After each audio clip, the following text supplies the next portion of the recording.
बारगाही मसीह में आप सबका खैर मकदम। खुदा आपको बरकत दे कि आप दूर दराज से कीमती वक्त निकाल कर अपने खुदा की बारगाह में आए हैं। देखिए मेरे अजीजों, कलाम मुकद्दस के अंदर लिखा है कि जंग के लिए घोड़ा तैयार किया जाता है। जंग के लिए घोड़ा तैयार किया जाता है और आप सब देखते हो कि किस तरह से जो जंगजू होते हैं वो अपने घोड़े को मालिश करते हैं, पॉलिश करते हैं और उसे चमकाते हैं, उसे कीमती से कीमती तेल लगाते हैं ताकि वो क्या करे, दौड़ में दौड़े और क्या करे, जीते। लेकिन कलाम मुकद्दस के अंदर लिखा है कि जंग के दिन के लिए घोड़ा तैयार किया जाता है, लेकिन फतह-याबी खुदा की तरफ से आती है। हालेलुया।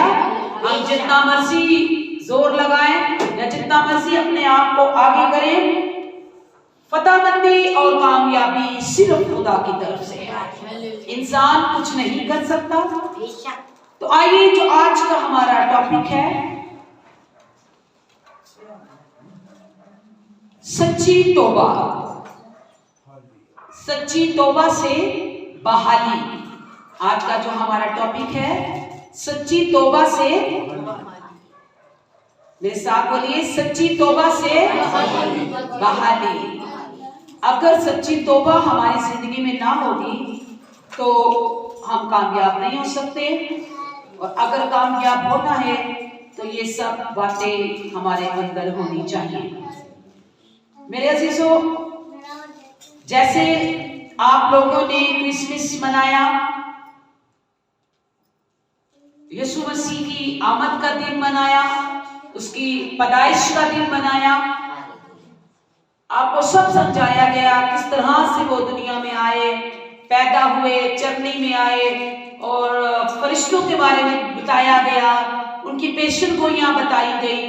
फिर उसके बाद नए साल का जो मैसेज दिया गया, क्योंकि खुदावंद यीशु मसीह को 8 दिन के बाद हैकल में लेकर आए, शमाम बुजुर्ग के पास। फिर उसके बाद खुदावंद यीशु मसीह ने बड़े भी तो होना था ना।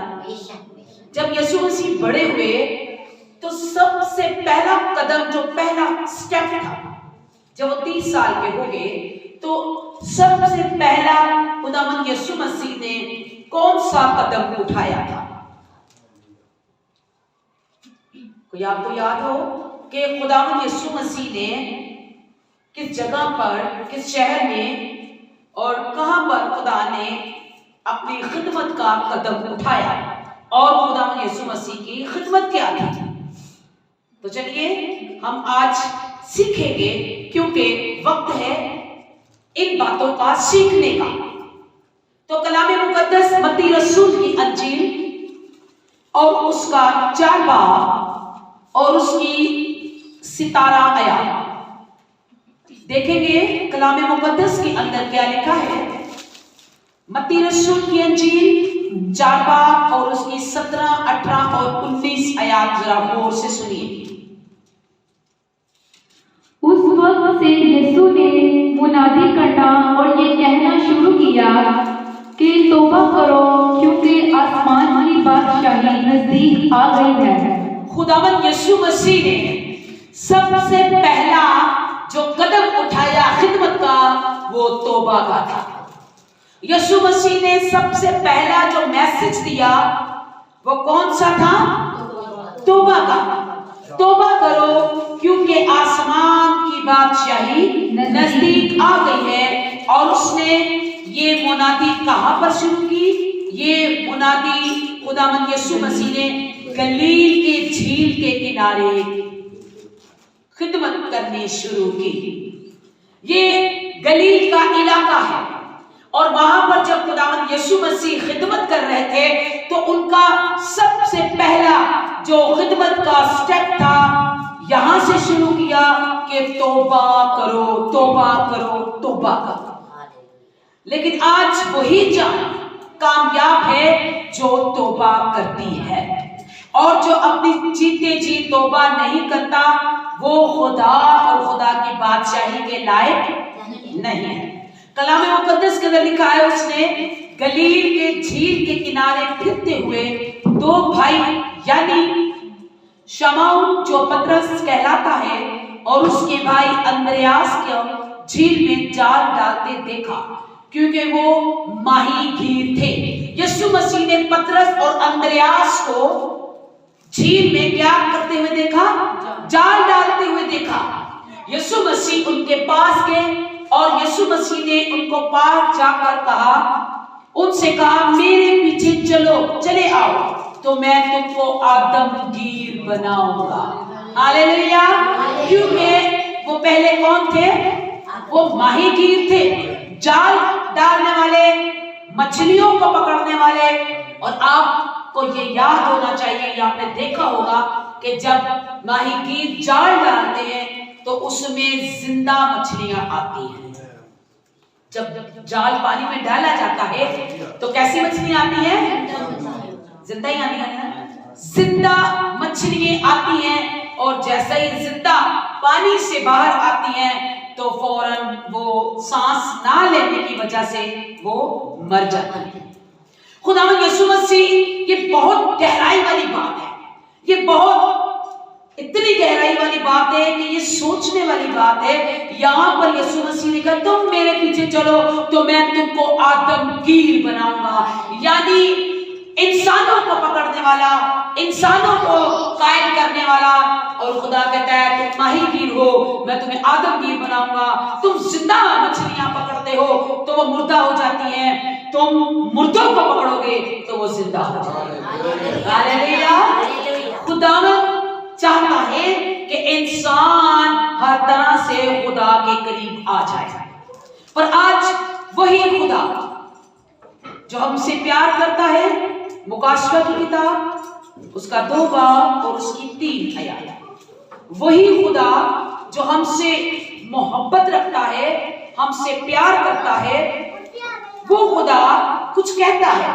और क्या कहता है हम मुकाशवा 2:3 के अंदर सुनेंगे जी।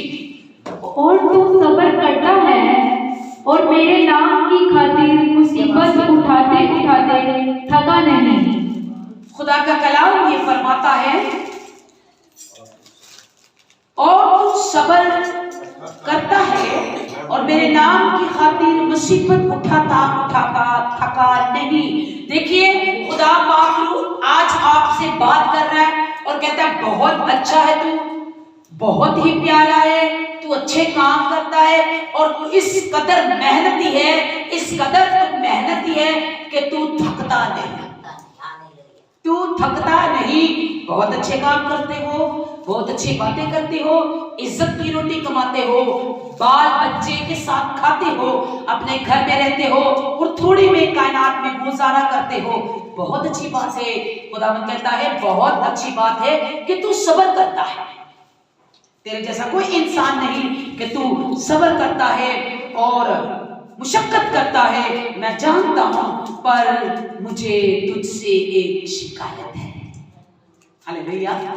देखिए, आपकी मुट्ठी को सिर्फ आपसे शिकायत नहीं है, आपके रिश्तेदार को सिर्फ आपसे शिकायत नहीं है, आपके पड़ोसी को सिर्फ आपसे शिकायत नहीं है, आपके खुदा को भी आपसे शिकायत है।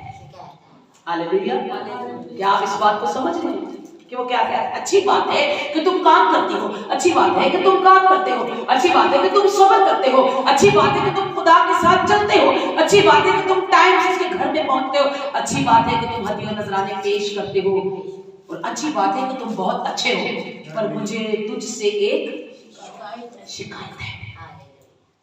क्या शिकायत है? जरा ये भी सुन ले। मगर मुझे तुझसे ये शिकायत है कि तूने पहली सी मोहब्बत छोड़ दी। हालेलुया। खुदा कहता है, मुझे तुझसे एक शिकायत है कि तूने पहली सी मोहब्बत छोड़ दी। ख्याल कीजिए, ख्याल करके तौबा कीजिए। यहां पर आगे खुदा ने वही लफ्ज बोला है कि बस ख्याल कर, तौबा कर, पहले की तरह मोहब्बत कर। ऐसा ना हो कि मैं तेरे चिरागे नाम को मिटा दूं। यहां पर लिखा है, मुझे तुझसे शिकायत है। हाँ, वो खुदा जो इब्राहिम पर अपना कलाम नाज़िल फरमा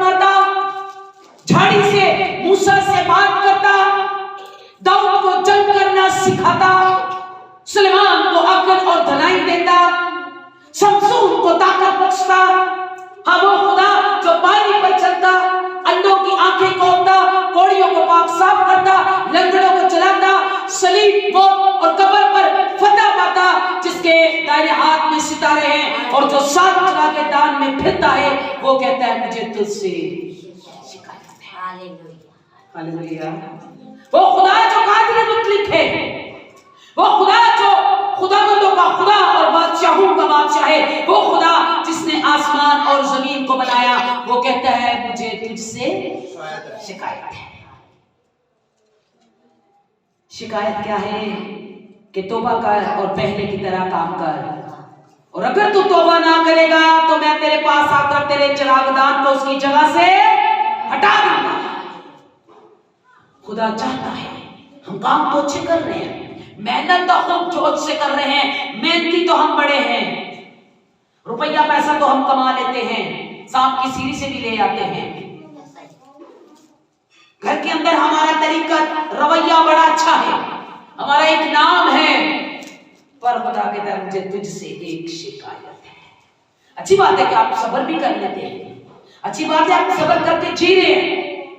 खुदा का कलाम कहता है कि पाक बनो, तुम्हारा चाल चलन पाक हो, क्योंकि मैं पाक हूं। हालेलुया। क्योंकि मैं पाक हूं, तुम भी पाक बनो, ये खुदा का कलाम कहता है। पर इंसान नाराजगी से भरा है मेरे अजीजों, नाराजगी से। आज हम यहाँ पर 4 लोग हैं, शायद हमें सुनने वाले बहुत से होंगे जो सुनेंगे इस बात को, वो गौर करेंगे कि खुदा को जो लश्करों का खुदा है, जो सेनाओं का यहोवा है, उसे शिकायत है इंसान से। हमारे अंदर कड़वाहट है, पता है वो कैसी कड़वाहट है? कैसी है बताइए। अमाल की किताब 8:22 कैसी कड़वाहट है बताइए। कभी करेले खाते जे लगता नहीं खाते, करेले तो आम है, करेलिया ना कभी जूस पीता है, रस कभी उनका पीता है नहीं। किसने पिया? मैंने भी पिया बचपन में, सेब का जूस समझ गया। करेले की जो कड़वाहट होती है, वो शायद उससे ज्यादा कड़वाहट हमारे इंसान के अंदर है। हालेलुया। जरा गौर करो, कलाम मुकद्दस के अंदर एक जादूगर था, उसका नाम शमौन था। ये अमाल की किताब उसका 8 बाब और उसकी आप 18, 17, 16, 20 सब पढ़ सकते हैं। वहां पर लिखा है कि एक जादूगर ने जब पतरस को लोगों पर हाथ रखते हुए देखा, तो उस जादूगर ने कहा, वाह भाई ऐ तमाशा मैं भी नहीं कर सकिया जो पतरस करता पे। जब ये लोगों पर हाथ रखता है, लोग गिर जाते हैं, इनको रूह कुदस मिलता है। बात लोग तो गैर जुबानी बोलना शुरू हो जाते हैं। अमाल 8 बाब, ये तो गैर जुबानी बोलना शुरू हो जाते हैं। ओए ये क्या माजरा है, मेरे पास तो ये मैजिक नहीं है। वो जादूगर है, उसका नाम शमौन है। पतरस के पास आया कुछ रुपये लेकर और कह देगा, ये रुपये तू ले ले और जो तेरे पास है ना जादू, वो मुझे दे दे। पतरस को गुस्सा आ गया। पतरस के अंदर खुदा का रूह काम करता है। देखिए, खुदा का रूह रुपये पैसे से नहीं खरीदा जा सकता। वो तो इंसान के अंदर से जन्म लेता है, वो आप रुपए पैसे से नहीं खरीद सकते। और कलाम मुकद्दस के अंदर लिखा है कि जब शमौन ने देखा कि रसूलों पर हाथ रखने से रूह कुदस दिया जाता है, तो उनके पास रुपए लाकर कहा, मुझे भी ये इख्तियार दे। हालेलुया। मुझे भी इख्तियार दे, मैं भी हाथ रखूं। लोग गैर जुबान बोले, मुझे भी इख्तियार दे कि मैं हाथ रखूं और लोग घिरते जाए। मुझे भी इख्तियार दे कि मैं हाथ रखूं और लंगड़े चलना शुरू हो जाए। मुझे भी इख्तियार दे कि मैं हाथ रखूं तो अंधे आंखें पाए। मुझे भी इख्तियार दे ताकि जब मैं हाथ रखूं तो मुर्दे जिंदा हो जाए। तो पतरस ने कहा, तेरे रुपये तेरे साथ गारत हो जाए। यहां पर साफ लिखा है, और रूह कुदस दिया जाए। उनके पास रुपए लेकर आया, मुझे भी इख्तियार दो जिस पर मैं हाथ रखूं वो रूह कुदस पाए। पतरस उसने कहा, तेरे रुपये तेरे साथ गारत हो, इसलिए कि तू खुदा की बख्शिश को रुपए से हासिल करना चाहता है। ख्याल है तेरा इस अमर में ना हिस्सा है ना बखेरा, क्योंकि तेरे दिल के खुदा के नजदीक, तेरा दिल खुदा के नजदीक खालस नहीं है। तेरा दिल खुदा के नजदीक खालस नहीं है। और अगली आयत में लिखा है, बस अपनी इस बदी से तौबा कर। क्या कर? तौबा कर। आज कोई गुनाह कर लिया है, कोई बदी कर ली है, या कोई ऐसा काम कर लिया है, या किसी का नाहक खा लिया है, तो आज हमें तौबा करने की जरूरत है। साल नया है, ख्यालात नए हैं, पर अगर हम मसीह को मानने वाले हैं तो यीशु मसीह का भी पहला स्टेप यही था, तौबा करो क्योंकि आसमान की बादशाही नजदीक आ गई। और यहाँ पर लिखा है कि उसने कहा तौबा कर, खुदावंद से दुआ कर, शायद तेरे दिल के इस ख्याल की माफी हो जाए। जो गलत ख्यालात हमारे दिल के अंदर आ जाते हैं, हमें उन ख्यालात के लिए भी माफी मांगनी है, उन ख्यालात के लिए भी तौबा करनी है। हमें तौबा वो कामों से नहीं करनी जो शायद हमने बहुत बड़े बड़े कर दिए हैं, हमें उनसे तो करनी ही करनी है। हमें छोटे छोटे जो दिल में ख्यालात आते हैं उनसे भी तौबा करनी है। और अगर तौबा नहीं करेंगे तो खुदा क्या करेगा? हमें सजा देगा, माफ नहीं करेगा, क्योंकि बरहक है। और मैंने अपनी आंखों से देखा है, जो इंसान जीते जी तौबा नहीं करता, खुदा का कलाम कहता है बस तौबा के मुआफिक फल लो। वो बार बार हमारी जिंदगी में हमें मौका देता है, बार बार हमारी जिंदगी में हमें टाइम देता है, बार बार वो चाहता है कि हम तौबा करें। और यहाँ पर लिखा है कि तेरे दिल के ख्याल की माफी हो, क्योंकि मैं देखता हूं, पतरस रसूल उस शमाउन जादूगर से कहता है, क्योंकि मैं देखता हूं कि तू पतली सी कड़वाहट और नाराजगी के बंधन में गिरफ्तार। हालेलुया। ये पत जो है ना, पत, ये एक ऐसा फल है और ऐसा दरख्त है, और जो इस दरख्त पर पत्ते होते हैं वो इतने कड़वे होते हैं। जब यीशु मसीह को सूली दिया गया था तब ये सिरके में मिलाकर उसको पिलाया भी गया था, लेकिन लिखा है उसने पीना पसंद ना किया। ये पत्त सी जो कड़वाहट है, ये पत्तों के अंदर से एक जहर की मानी होती है। इसका पत्ते ही नहीं है खाली, इसका फल भी कड़वा ही है। जैसा दरख्त वैसा ही फल, इसका फल भी कड़वा है। और यहाँ पर लिखा है मैं देखता हूं, खुदा का बंदा कहता है मैंने देख लिया है कि तू नाराजगी के बंधनों में गिरफ्तार है और तुझ में पतसी कड़वाहट है, तेरे अंदर कड़वाहट भरी पड़ी है। आज हमें गौर करने की जरूरत है। हमारा जो अंदर का हिस्सा है शायद वो कितनी कड़वाहट से भरा पड़ा है, उसे मोहब्बत से भरने की जरूरत है। उसे खुदा के करीब आके तौबा करके मोहब्बत में बदलने की खुदा तौफीक दे और जरूरत है। कलामे मुकद्दस के अंदर हम नहीं चाहते कि हम अपने ख्यालात की तौबा करें, हम उन बुरी बातों की तौबा करें। खुदा का कलाम जब दाऊद पर नाज़िल हुआ, जब दाऊद ने खता की, आप दूसरा सैमुएल उसका 12 बाब पूरा चैप्टर पढ़ सकते हैं, पर हम उसकी सिर्फ एक ही आयत प्राप्त करेंगे 12 से 12, 2 सैमुएल 12 से 12। लेकिन मैं मेरे अजीजों बताना चाहती हूं, मुझे नहीं पता, आपके बाप को नहीं पता, आपकी माँ को नहीं पता, आपकी बहन को नहीं पता, आपके भाई को नहीं पता, आपके किसी भी रिश्तेदार को नहीं पता कि आपने क्या किया है। कोई ऐसे गुनाह जो इंसान छुप कर देता है, कोई ऐसे गुनाह जो इंसान करके भूल चुका है। इसी तरह कुछ दाऊद ने किया। दाऊद ने अतिओरिया की बीवी के साथ बदफैली की, खुदा को गुस्सा आया। ये बहुत लंबा चैप्टर है, 2 सैमुएल 12 पढ़ सकते हैं, पर इसमें एक खुदा ने बात कही। खुदा ने कहा दाऊद से, ए नातीन कह दे कि तूने तो छुप कर लिया जो तूने करना था, पर अब मैं दिन दिहाड़े सरेआम रूबरू सारे इस्राएल के सामने करूंगा। हालेलुया। तूने तो छुप कर गुनाह किया, पर मैं इस्राएल के रूबरू दिन दिहाड़े करूंगा। वो खुदा है कोई उसे को रोक सके? नहीं, कोई तो बताइए जो उसे रोक सके। कोई नहीं रोक सकता है, कोई नहीं खुदा का इरादा बदल के रोक सके। खुदा ने कहा तूने छुप कर गुनाह किया दाऊद और तू भूल गया, पर मैं दिन दिहाड़े करूंगा, वो सारी इस्राएल के सामने करूंगा, रूबरू करूंगा। और कौन है जो बचा सके?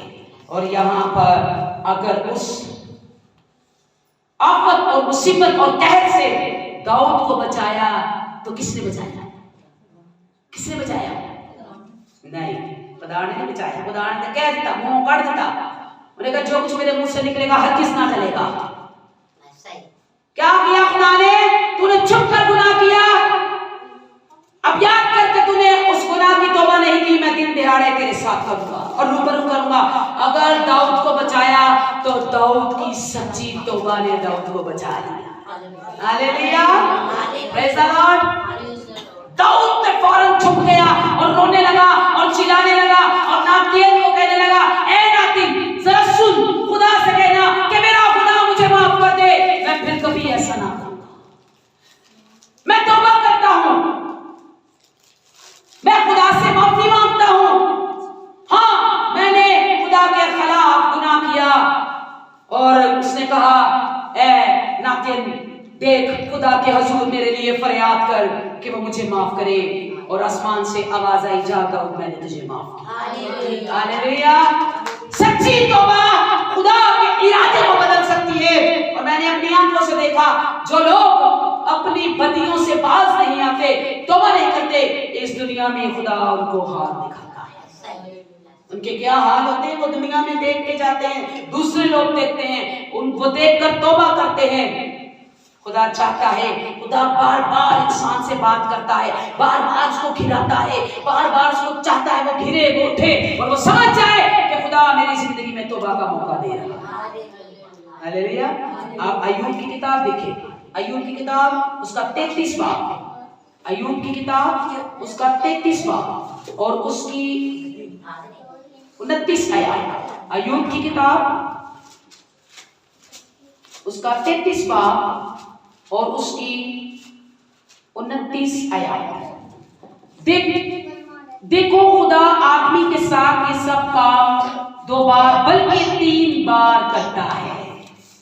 खुदा आदमी के साथ 2 बार बल्कि 3 बार करता है ताकि उसकी जान को घड़े से लौटा लाए और जिंदों के नूर से मुनव्वर हो, ताकि वो जिंदाओं के नूर से मुनव्वर हो।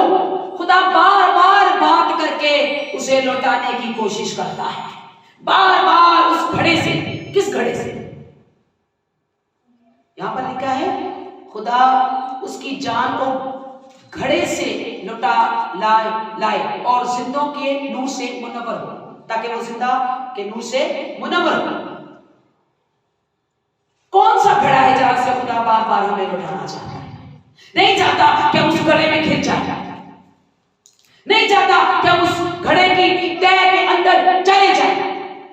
बताइए कौन सा घड़ा है? मौत की वादियों का वो घड़ा जिसमें आज भी इब्लीस बंद है, वो मौत का घड़ा, वो मौत की वादियों का घड़ा, वो कब्र के घड़े से बार बार हमें लौटाता है ताकि वो जिंदाओं के साथ नूर का मस्कन बने। खुदा चाहता है कि इंसान 1 बार नहीं, 2 बार नहीं, बल्कि 3 बार खुदा मौका देता है। हालेलुया। ताकि इंसान बच जाए, ताकि इंसान बच जाए, ताकि इंसान बच जाए और अपने गुनाह से क्या करे? तौबा करे। कलाम तो काफी था, लेकिन वक्त को भी मद्देनजर रखेंगे। हम इंसान हैं, अक्सर खुदा का कलाम सुनते हैं, आप लोग भी सुनते हो, सब सुनते हैं, लेकिन अभी हमने पढ़ा है कि सच्ची तौबा से ही बहाली आएगी। जे तौबा नहीं ना आएगी जिंदगी तो कुछ भी नहीं हासिल होगा। तौबा बहुत जरूरी है और इंसान का नहीं बल्कि ये खुदा का मकसद है कि इंसान क्या करे, तौबा करे। ये खुदा का मकसद है, इंसान का नहीं है।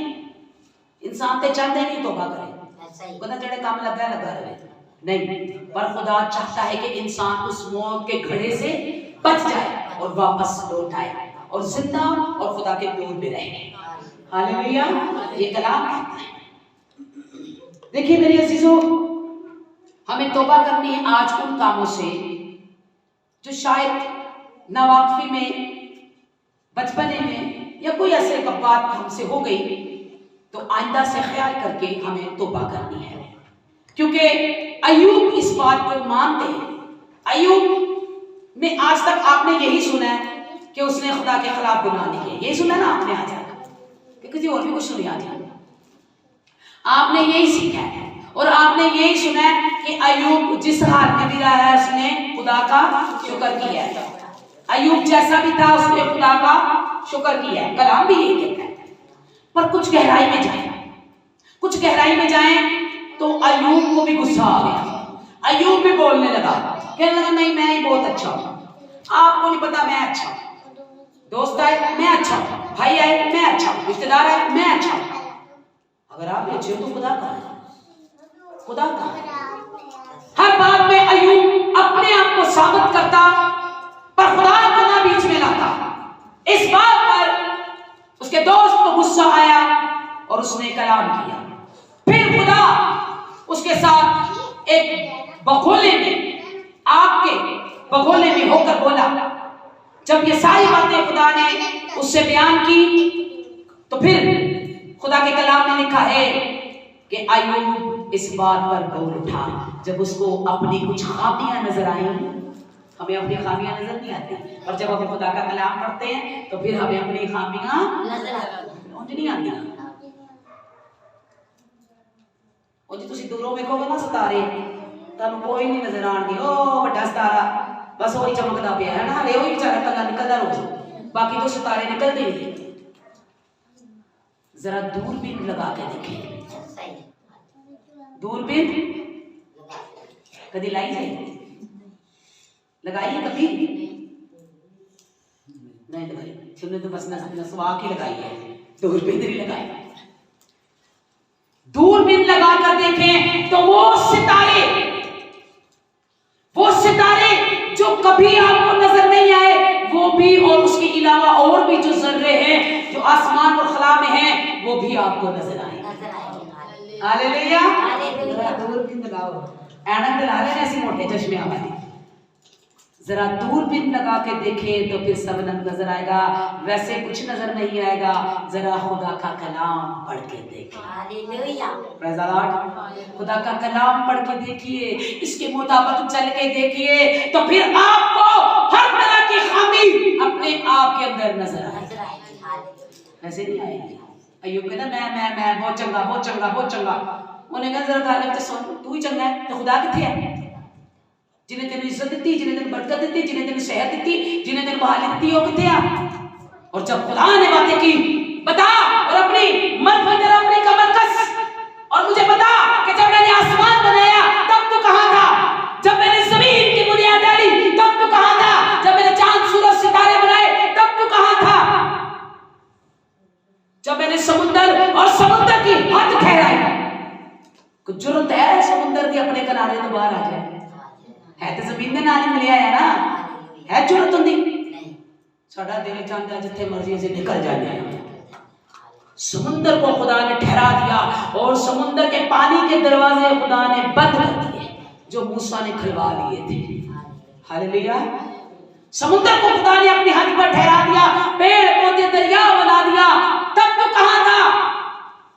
क्या तू जानता है कि नूर कहां है और नूर का घर कहां है? क्या आप जानते हैं नूर कहां है और नूर का घर कहां है? खुदा यीशु मसीह दुनिया का नूर है। हालेलुया, और वही अब्दी निजात और नूर का दरवाजा है। कलाम मुकद्दस के अंदर लिखा है कि जब खुदा बोला तब अय्यूब 42 और और उसकी 5 आयत। तब अय्यूब ने कहा कि ऐ मेरे खुदा, मैंने तेरी खबर कान से सुनी थी। ऐ खुदा, मैंने तेरी खबर कान से सुनी थी, पर आज मेरी आंख देखती है, इसलिए मुझे अपने आप से नफरत है। भाई पहले तो आप कह रहे थे मेरे जैसा बंदा ही नहीं दुनिया में, मेरे जैसा तो बंदा ही नहीं है, मैं तो सबसे अलग हूं, बहुत अच्छा हूं, सबसे अच्छा काम करने वाला। अब आप भी कह रहे हैं कि मुझे अपने आप से नफरत है और मैं खाक और राख में तौबा करता हूं। हालेलुया। उस दिल के ख्यालात के लिए, उस दिल की बात के लिए अय्यूब कह रहा है मैं राख और खाक में होकर तौबा करता हूं। आज में झुकने की जरूरत है, उसको मानने की जरूरत है और तौबा करने की जरूरत है। जो कुछ किया इससे आगे ना हो। हम जंगल में नहीं बैठे, रोज कलाम सुनते हो? कौन कौन है जो खुदा के घर में आके खुदा के कलाम सुनता है? सारे हो भाई, जंगली तो नहीं है ना। जो बंदा ना अक्लमंदी करे, ना समझे, तो उसको हम घर में भी आम क्या कह देते हैं?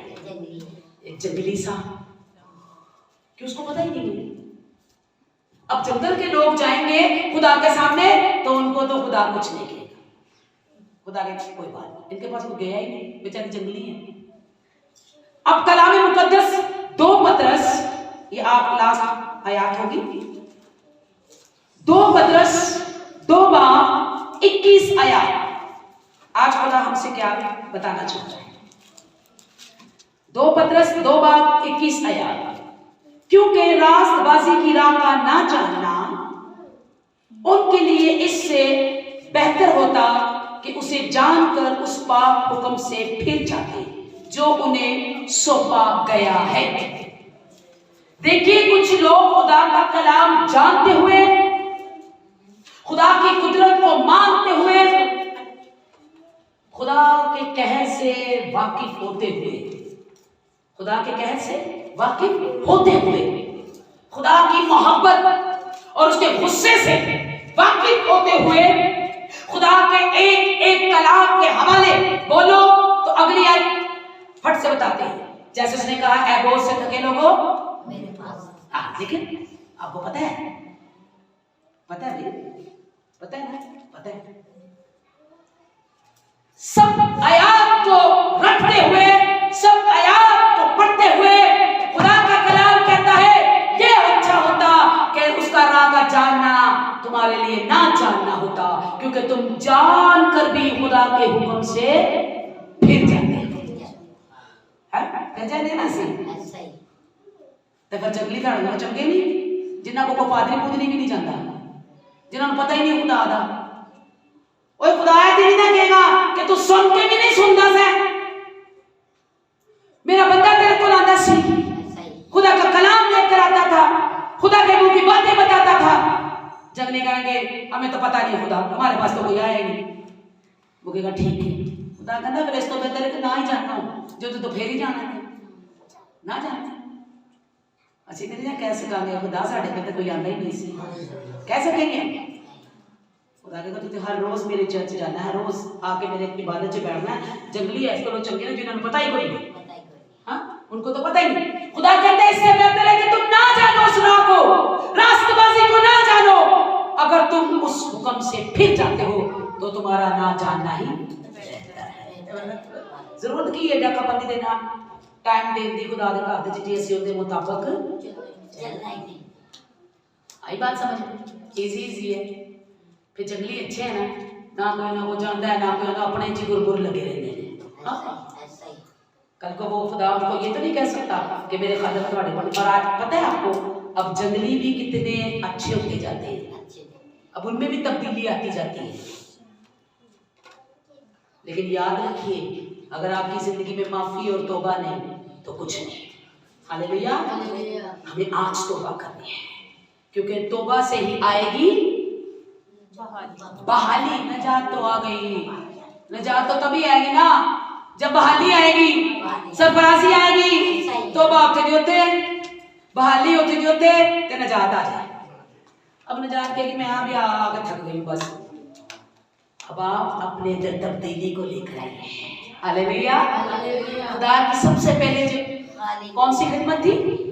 तौबा की मुनादी। यीशु मसीह निकला, पहला स्टेप खिदमत का शुरू की, आवाज लगाई, तौबा करो, आसमान की बादशाही नजदीक है।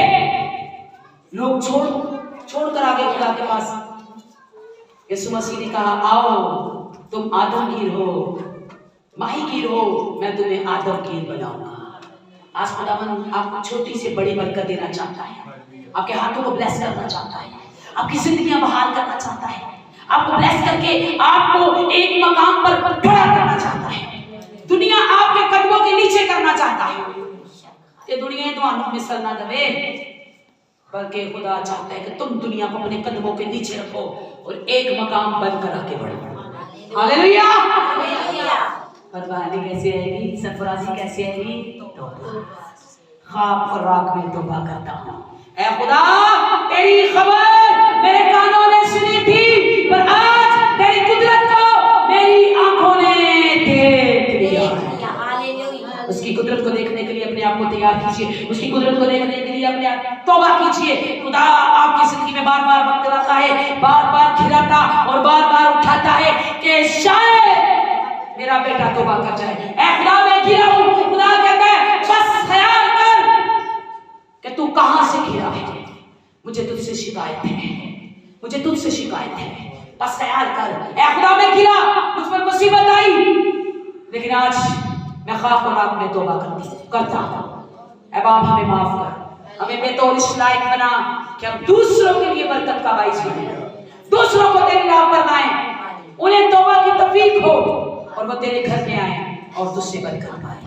ऐ बाप इन्हें छू और इन्हें ब्लेस कर, खुदा बाप, खुदा बेटे और खुदा पाक रूह के नाम में आमीन। खुदावन आप सबों को बरकत दे। हालेलुया।